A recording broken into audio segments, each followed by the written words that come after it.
Egg curry बनाने की जहाँ तक बात आती है तो अंडे उबालने में तो कोई दिक्कत नहीं आती। मेन दिक्कत आती है एक अच्छी सी ग्रेवी बनाने में, क्योंकि उसमें भुनना पड़ता है, काटना पड़ता है, मेहनत करनी पड़ती है थोड़ी। तो चलो इस वीडियो में इन प्रॉब्लम्स को भी सॉल्व कर देते हैं और प्रेशर कुकर में बनाते हैं शानदार एग करी, वो भी बहुत ही जल्दी। हेलो दोस्तों, मैं हूं भरत, आपका स्वागत है भरत किचन हिंदी में। तो फिर देर किस बात की, चलो फिर शुरू करते हैं। तो मैंने इस रेसिपी में पहले ही अंडों को उबाल कर रखा हुआ है। बस मैंने यहाँ पर अब ठंडे ठंडे पानी में उबले हुए अंडों को ट्रांसफर किया है ताकि ये जल्दी से ठंडे हो जाए और मैं इनको छील दूँ। छीलने के बाद दोस्तों जैसे एग करी में करते हैं, आप इनमें कट लगा लेना ताकि ये अंडे फ्राई करते हुए फटे ना और इनके अंदर तक फ्लेवर आ जाए। मैं ऐसे कट लगाता हूँ, लेकिन आप चाहो तो आप एक कांटे से भी छेद कर सकते हो या टूथपिक से भी छेद कर सकते हो, वो आपके ऊपर है। मैं बस आपको अंडों को थोड़ा फ्राई करने का तरीका थोड़ा सा डिफरेंटली बताता हूँ। देखो, इस रेसिपी में मैंने टोटल आधे कप सरसों के तेल का इस्तेमाल किया है, तो उस सरसों के तेल में से मैंने थोड़ा सा यहाँ पर यूज कर लिया है। जैसे ही तेल गर्म हो गया, अच्छे से धुआं निकलने लग गया, फिर मैंने यहाँ पर अंडे डाल दिए हैं और अंडों को अच्छे से फ्राई कर लिया है। अब अंडों को फ्राई करते वक्त हल्दी का इस्तेमाल तो होता ही है और लाल मिर्च का भी होता है, लेकिन हल्दी मेरे कहने पे आप पहले डालना फ्राई करते वक्त, इससे रंग बहुत अच्छा आएगा।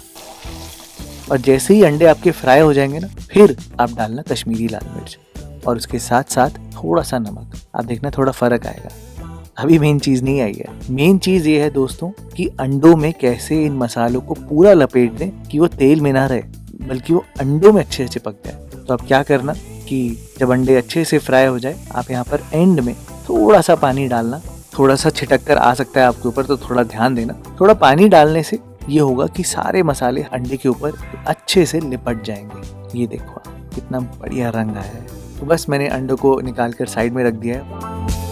और हाँ, जो ये मसाला बचेगा ना, जो ये तेल एक्स्ट्रा सा बचेगा थोड़ा सा, इसको गलती से भी आप फेंक मत देना, इसको हम ग्रेवी में यूज कर लेंगे। तो अब बात करते हैं ग्रेवी की कि प्रेशर कुकर में ग्रेवी बनानी कैसे है। तो पहले दोस्तों मैं आपसे ना थोड़ी कटिंग चॉपिंग की बात कर लेता हूँ। आप सोच रहे हो कि कटिंग चॉपिंग, अरे इसमें तो टाइम लग जाएगा। ऐसा बिल्कुल भी नहीं है। मैं आपको ये दिखाना चाहता हूँ कि इसमें टाइम और काम कितना कम है। तो आप यहाँ पर 5 प्याज लेना, उनको छिल लेना और उनकी रूट जरूर निकाल लेना। और प्याज को आपने मोटा मोटा काटना है, मतलब एकदम रफली चॉप करना है।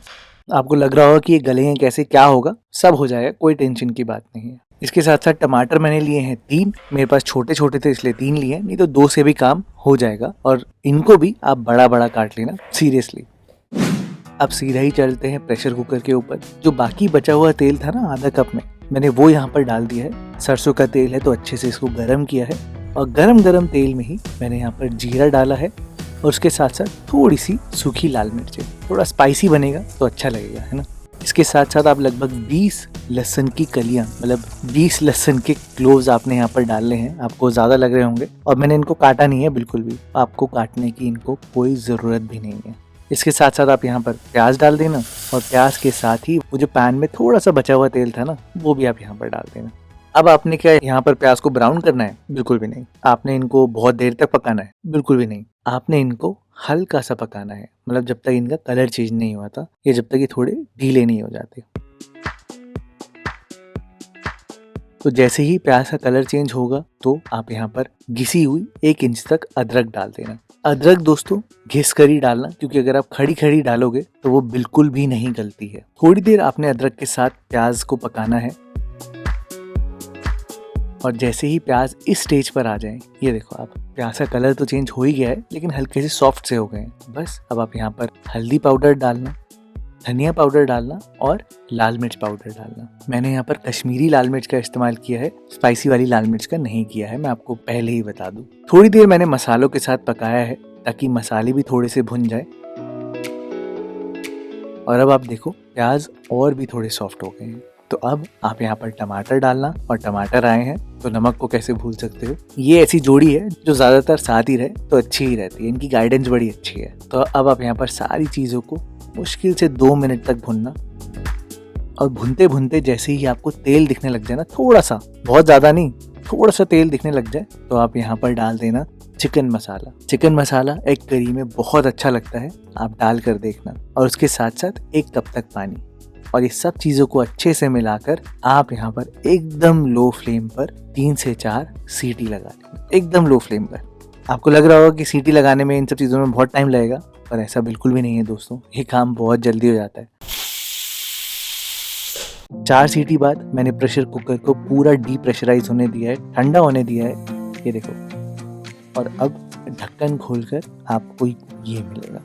अभी ग्रेवी बनी नहीं है, अभी ग्रेवी का सबसे इम्पोर्टेंट पार्ट खत्म हुआ है और अब सेकंड मोस्ट इम्पोर्टेंट पार्ट शुरू होता है कि अब आपको एक ऐसी करछी चाहिए जो ऐसे कर्व से हो, या एक लेडल चाहिए, ताकि हम जितना प्याज, टमाटर, लहसुन, जितनी चीजें हैं ना, उनको ऐसे रगड़ के अच्छे से खींच पाए। ये दोस्तों इतना नरम हो जाता है कि आप इनको हल्का सा चलाओगे ना, थोड़ी देरी, 5 मिनट ही सही, तो ये अपने आप ही एक पेस्ट जैसा सा बन जाएगा। अभी देखो आप कितना खड़ा खड़ा है ना, लेकिन धीरे धीरे जब हम पकाएंगे तो ये अपने आप ही एकदम पेस्ट या प्यूरी सी बन जाएगी। अच्छा, जब हम मटन करी या चिकन करी इस तरीके से बनाते हैं प्रेशर कुकर में, तरी वाली, तो क्या होता है कि उसमें बहुत लंबी कुकिंग होती है, सारी चीजें बहुत अच्छे से गल जाती है। लेकिन अंडे में ऐसा नहीं है, अंडे में थोड़ा डिफरेंट वे से इसको अप्रोच करना होगा, तो ये आप ध्यान से देखना। अंडे में आपने इस स्टेज पर क्या करना है कि जितना पानी आपको दिख रहा है ना, आप उसको उड़ा देना इस टाइम पर। थोड़ी देर तक आप इनको पकने देना, 5 मिनट तक, और बीच बीच में कड़छी चलाते रहना, बेसिकली जब तक तेल अलग होना शुरू नहीं हो जाता। इतनी देर जब तक आप पकाओगे ना, तो सारी चीजें अच्छे से गल जाएंगी और बहुत ही बढ़िया सा पेस्ट सा बन जाएगा। ये देखो आप, बिल्कुल ऐसे। इस स्टेज तक आपने पकाना है और अब आप यहाँ पर डाल देना गरम मसाला। ध्यान रहे, मैंने यहाँ पर खड़े मसालों का इस्तेमाल नहीं किया है, तभी मैंने यहाँ पर गरम मसाला ज्यादा डाला है।